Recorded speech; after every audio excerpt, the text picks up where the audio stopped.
ስለሌለን እናልቃለን የሚባል ነገር ትርጉም የለውም። የ21ኛ ክፍለ ዘመን አስተሳሰብ አይደለም።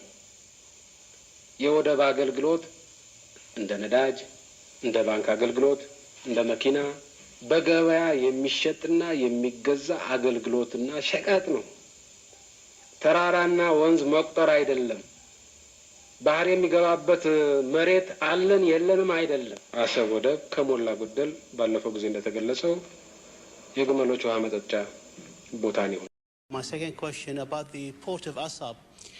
The original agreement stipulated for free access for the Ethiopian. Now Ethiopians are also accusing you for reneging on this. What's the prospect of allowing them free access through the new agreement? Thank you. Second question is Assab was a free port. Massawa was a free port to Ethiopia. This was declared early 1991. We believe these ports should be free not only for Ethiopia, for everybody else who wants to use them. That's our policy. It's not a problem of conflict. It wouldn't be a cause of any conflict.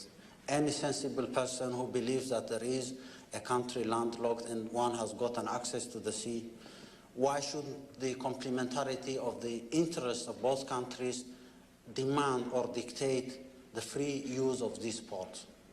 And with globalization taking everyone else by surprise, I don't see why the issue of ports should become a problem. It's never been a problem since 1991. It's not a problem now. It wouldn't be any problem in the future. It was the Ethiopian government which boycotted our ports and shifted to Djibouti. We said it's their choice.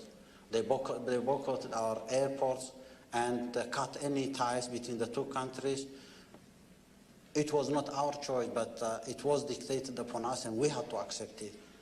They closed the borders earlier, 1997, with the assumption that trade liberalization between the two countries is not to the benefit of Ethiopia. Despite the fact that we disagreed, we accepted this conditionality. When they were putting police and militias across the border to control trade between the two countries, we were against the idea of controlling trade between the two countries. If a time comes when we have to open these borders and liberalize trade between the two countries, open the ports, airports for Ethiopia, the same thing for us, we wouldn't be losers.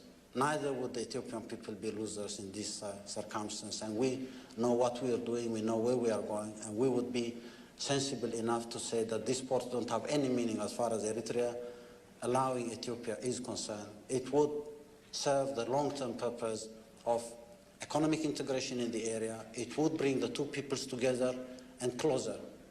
That's our conviction, and we will continue to work on that, even though we now are in a situation of conflict, and probably the situation of conflict is giving the impression that this is a conflict to stay for so many generations to come. I don't think that's going to be true.